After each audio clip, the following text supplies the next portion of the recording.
Información precisa, completa, veraz, objetiva e independiente. Directo a tu pantalla. Radio Caracas Radio presenta Voz de América. En esta emisión de Venezuela 360. ¿Cómo va Venezuela en el combate de la pandemia? Debe haber una oferta de vacunas, debe haber una asistencia técnica que incluya a Venezuela y a los venezolanos que están fuera de Venezuela. Expertos analizan cómo impacta a los venezolanos las vacunas que se administran en el país. A pesar de las sanciones de Washington, Caracas y Teherán mantienen comercio de crudo. Venezuela es parte del eje de la resistencia, por eso se sienten obligados a ayudarlos, pero además ganan dinero. Analistas consideran que es una estrategia para reflotar PDVSA. Un tesoro construido por venezolanos. Bueno, Beneguate es nuestra casa. Es la casa de todos los venezolanos aquí en Guatemala. Un rincón para encontrarse, aprender y apoyarse lejos de casa. Sin dejar morir las raíces. Porque aquí nos sentimos más identificados con todo lo que es nuestra cultura, nuestras costumbres. Venezolanos en Washington transmiten su cultura a las nuevas generaciones.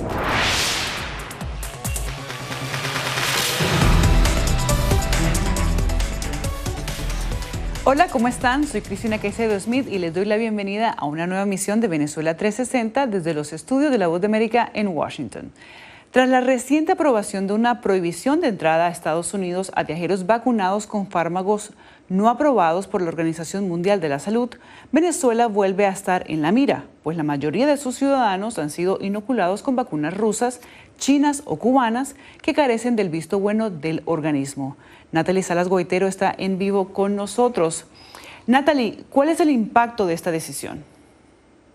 Hola Cristina, bueno, te comento que de acuerdo con expertos el tema de la vacuna en Venezuela ha pasado de ser un instrumento sanitario para el combate de la pandemia y la inoculación de su población a un tema de debate en el ámbito político y económico. Fíjate que de las 3 vacunas que en este momento se administran en Venezuela, que son la rusa, la china y la cubana, solamente una de ellas, que son las chinas, tienen la aprobación o el visto bueno de la FDA y de la Organización Mundial de la Salud.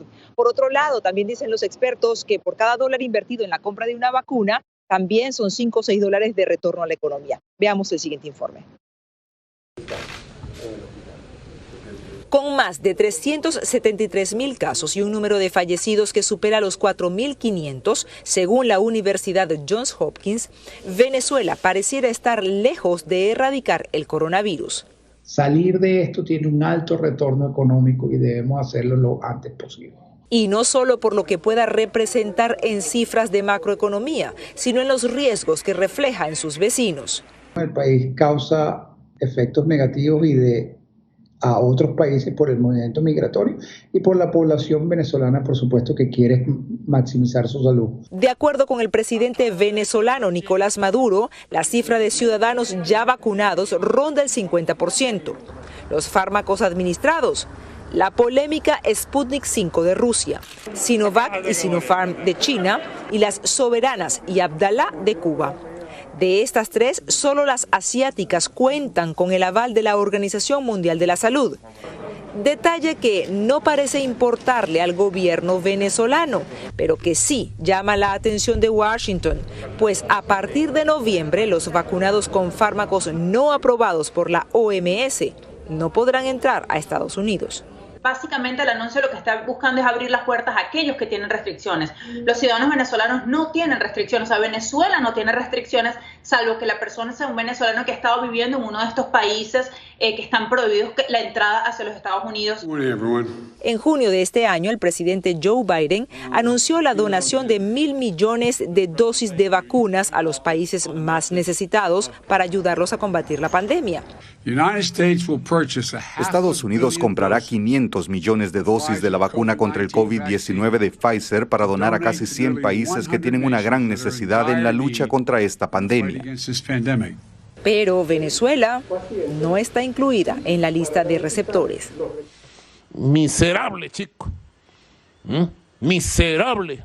En su esfuerzo por declarar fin a la pandemia, la Organización Mundial de la Salud hace un llamado para aprobar nuevas patentes. Por eso, por ejemplo, seguimos trabajando con la Federación de Rusia para aprobar el Sputnik V. Pero, ¿qué pasaría si en su deseo de viajar a Estados Unidos, los ciudadanos del mundo vacunados con la Sputnik V, entre los que se encuentran miles de venezolanos, buscan inocularse con otra fórmula?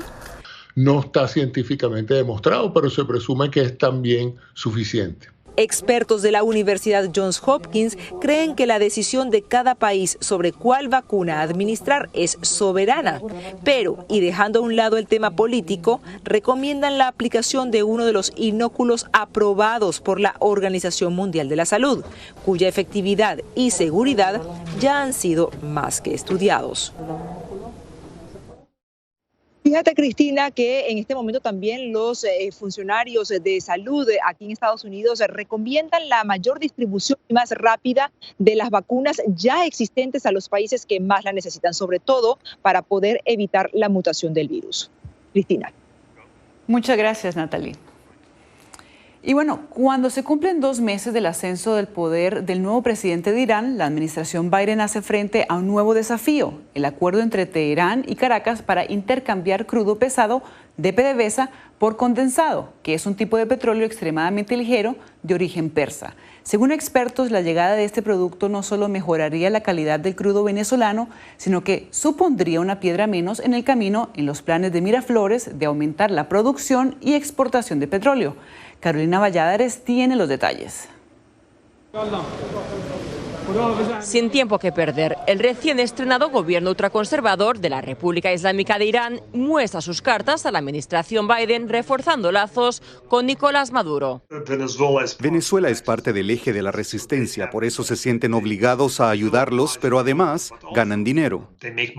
En una reunión bilateral en el marco de la Asamblea General de las Naciones Unidas en Nueva York, los cancilleres de Venezuela e Irán confirmaron lo que era un secreto a voces: el fortalecimiento del comercio bilateral mediante un contrato clave entre las estatales petroleras NIOC y PDVSA para intercambiar condensado iraní por crudo venezolano. Veremos más de estos intercambios o canjes entre Irán y Venezuela durante la administración de Raisi, porque están más alineados con la escuela de pensamiento de Jamenei, que es la resistencia contra los imperialistas. Y esta es una forma perfecta de hacerlo y ven a Venezuela como su socio estratégico. Dicho y hecho, el pasado 27 de septiembre, la agencia de noticias Reuters informaba de la llegada del primer cargamento de condensado iraní a Venezuela, un total de 2.1 millones de barriles a bordo del tanquero Dino I, y que, según dijo el Departamento del Tesoro a Reuters, podrían contravenir las sanciones impuestas por Estados Unidos a ambos países, sanciones que rechaza frontalmente el Palacio de Miraflores. Tenemos derecho a comerciar libremente en los mares del mundo, en los cielos del mundo. Según expertos, el plan de canje de 6 meses de duración serviría para aumentar la producción de la estatal venezolana en momentos en que el país suramericano busca reavivar sus exportaciones. Al haber diluente, en teoría ellos podrían subir la producción, y yo estimo que de hecho va a subir unos 50.000 barriles. Pero no va a ser más porque hay otras limitaciones que son las que no tienen taladros perforando, hay vandalismo, hay problemas eléctricos. Con una producción de 641.000 barriles diarios en el mes de agosto, según datos de la OPEP, PDVSA estaría lejos de alcanzar los 1.3 millones de barriles fijados por el ministro de Petróleos, Tarek El Aissami, para finales de este año. Un objetivo que, aunque lejano, podría estar cada vez más cerca tras la entrada en funcionamiento en los últimos meses de las refinerías de Puerto La Cruz y El Palito, tras meses paralizadas y años de desinversión. Si la producción se puede subir bastante en Venezuela, entonces es un negocio muy bueno para Venezuela. Pero si la producción no sube suficiente, entonces en verdad Venezuela termina con menos ingresos de lo que tenía antes, porque 3.3 millones de barriles no reciben pago porque van en trueque.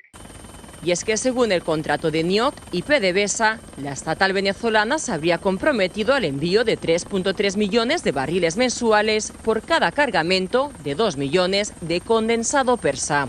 Pasar la página. Un acuerdo que a priori podría salir rentable para Maduro siempre y cuando la administración Biden-Harris permita la entrada de los tanqueros de la República Islámica. Carolina Valladares, Venezuela 360, Voz de América, Washington.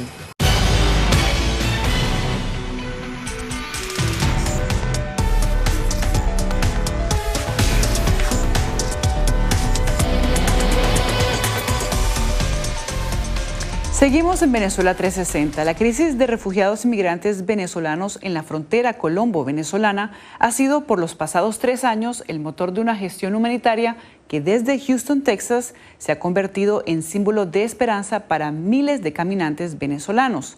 Arnaldo Rojas nos presenta el trabajo de la organización Hope for Venezuelan Refugees. Veamos. Hope for Venezuelan Refugees nació para dar respuesta a la crisis humanitaria venezolana. Arrancó en 2018 cuando los venezolanos fuera de su país contabilizaban 4.6 millones, de los cuales 1.2 se encontraban en Colombia.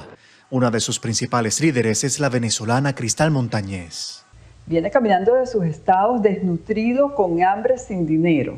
¿Hacia dónde vamos? Hacia Bucaramanga. Simplemente con aquel deseo desesperante de poder conseguir algo que comer, atención médica para su familia y una vida mejor para ellos y para su familia.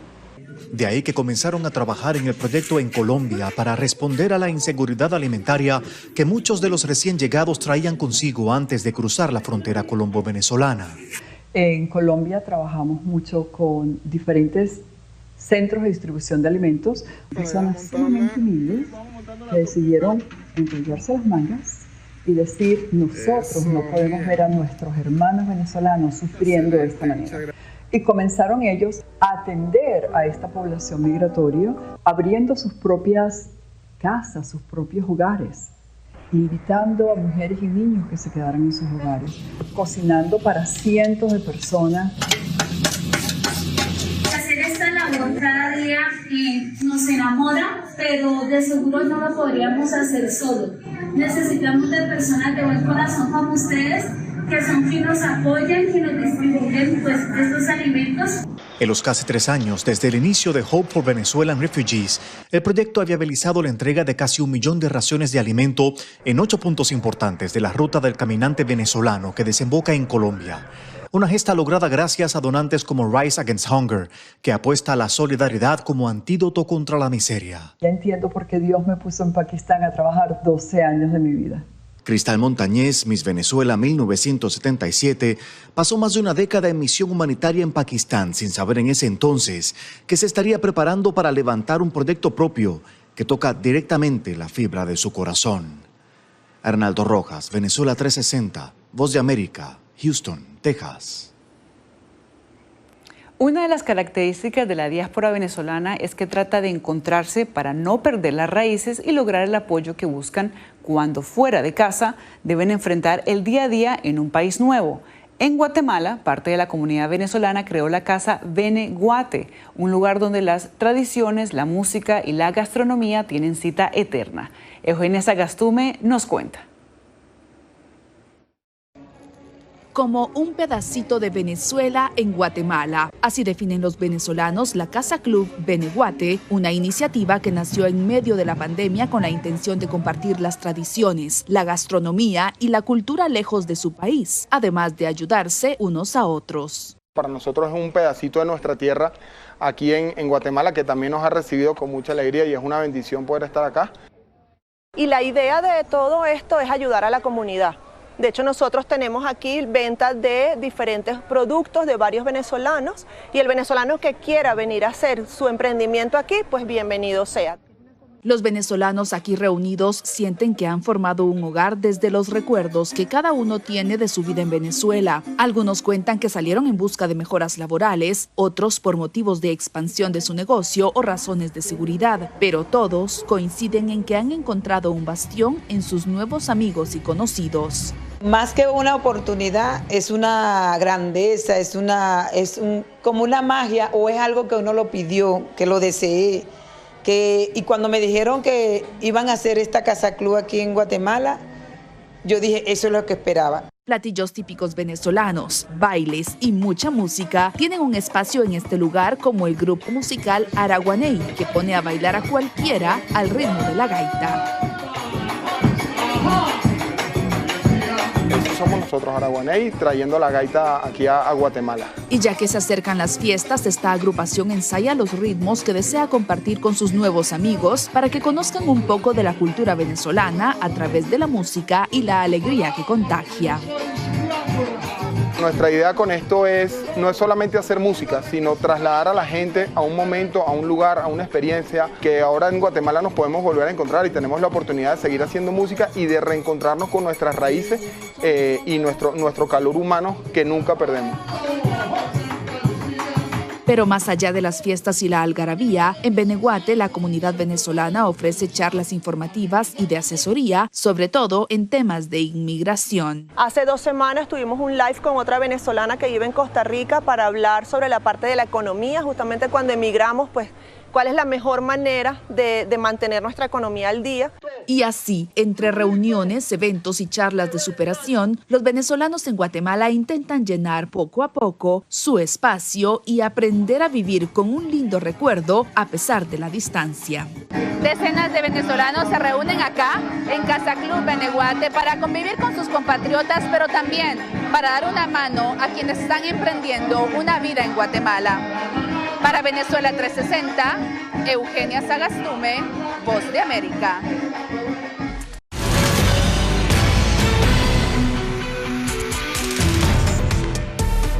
En medio de una profunda crisis económica, el gobierno de Venezuela ha dado luz verde a la reapertura de los casinos que fueron clausurados por el expresidente Chávez en 2011. Como nos cuenta Adriana Núñez Rabascal, el objetivo de su reapertura no solo es satisfacer el deseo lúdico de los apostadores, también podría tener un impacto en las arcas de la nación. Durante 10 años, bingos y casinos estuvieron cerrados por orden del fallecido expresidente Hugo Chávez, quien los catalogaba como lugares de perdición. Pero este año el mandatario Nicolás Maduro dio un revés a la medida al permitir la reapertura de al menos 30 salas de juego en toda Venezuela. Aunque no ha habido anuncio público oficial, ya 4 salas están operativas. Sin embargo, de acuerdo con la expresidenta de Asociación Nacional de Casinos, aún falta camino por recorrer. Eso lleva un proceso de preparación, de inducción y sobre todo de educación del personal que allí trabaja. La clausura de bingos y casinos acarreó la pérdida de 100.000 empleos, según el sindicato que representaba al sector. Hoy, estos establecimientos ofrecen la oportunidad de abrir nuevas fuentes de trabajo. Sin embargo, hay pocas expectativas en cuanto al número de ingresos que podrían generar. En estos momentos hay casinos clandestinos, informales o irregulares, como quieras llamarlo, por doquier. Entonces, la formalización tiene una pretensión, claro, de aumentar los ingresos tributarios. Es difícil estimar que cambie, pero dado digamos, la familiaridad que uno tiene con la economía, eso no es lo que va a sacar de abajo a Venezuela ni a los problemas graves que tiene el fisco nacional. Este hombre, que prefiere mantener su identidad en reserva, es aficionado a la ruleta y a los juegos de barajas. En las últimas semanas ha apostado en 2 de los casinos que ya han abierto en Caracas. Me parece que no hay tantas opciones para personas que les gusta jugar, pero no tienen mucho dinero, no puedes ir, pues. Porque, por decirte, la jugada mínima en una mesa de blackjack son $5. A pesar de que no te limitan con entrada, puedes entrar con lo mínimo, pero cada jugada $5 es bastante pesado. O sea, es una mesa cara. Yo he ido a casinos en Las Vegas, en Macao, en Panamá, y en todos los casinos hay opciones de mesas de $1, mesas de 0.50, por si quieres ir a pasar un rato sin que te pegue tanto en el bolsillo, tienes la opción de hacerlo. Aquí me pareció todo muy rápido, o sea, todo caro y rápido. Más exclusivo aún es acceder a una mesa de póker, Para ello, se debe pagar mínimo $100, mientras que para probar suerte en una máquina traganíquel se exigen $20, cifras que contrastan con los precarios salarios de la nación petrolera, donde 9 de cada 10 ciudadanos son pobres, según la encuesta de condiciones de vida elaborada por la Universidad Católica Andrés Bello. Adriana Núñez Rabascal.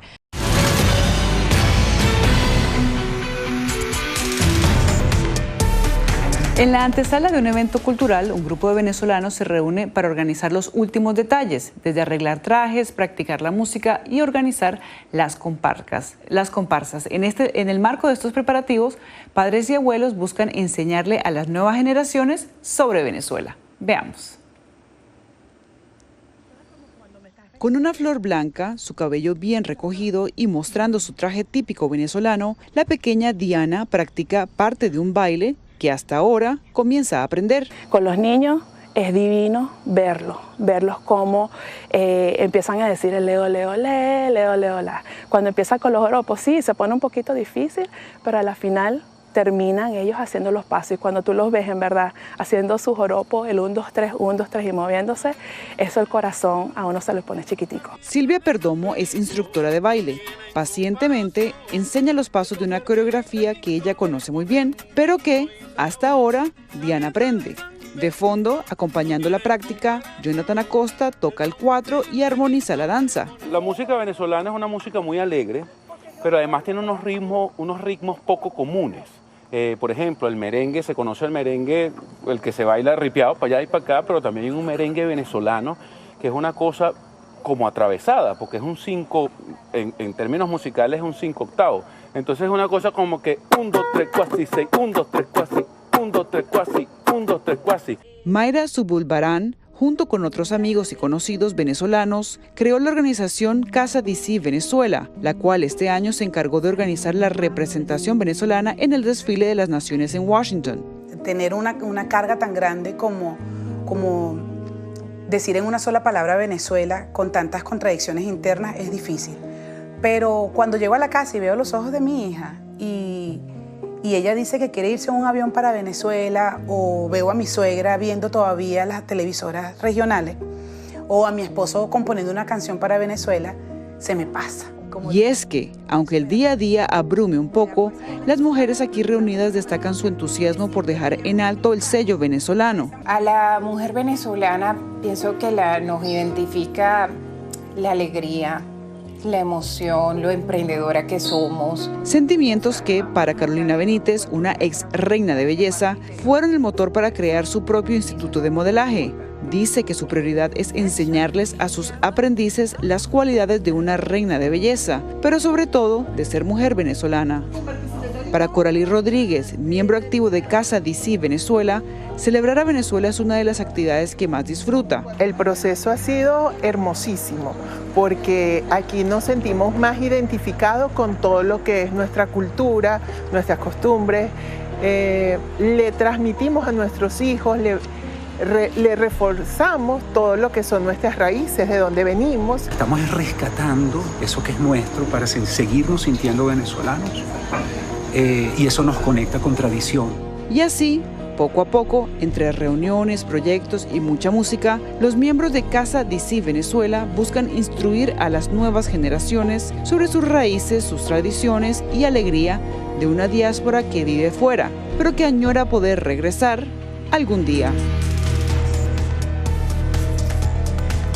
Esta semana, colombianos y venezolanos pudieron caminar una vez más por el puente internacional Simón Bolívar, que conecta la ciudad de Cúcuta, en Colombia, con el San Antonio del Táchira, en Venezuela.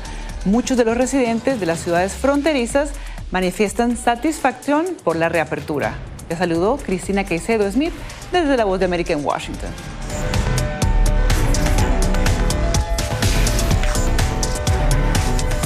Información precisa, completa, veraz, objetiva e independiente. Directo a tu pantalla. Voz de América en RCR 750.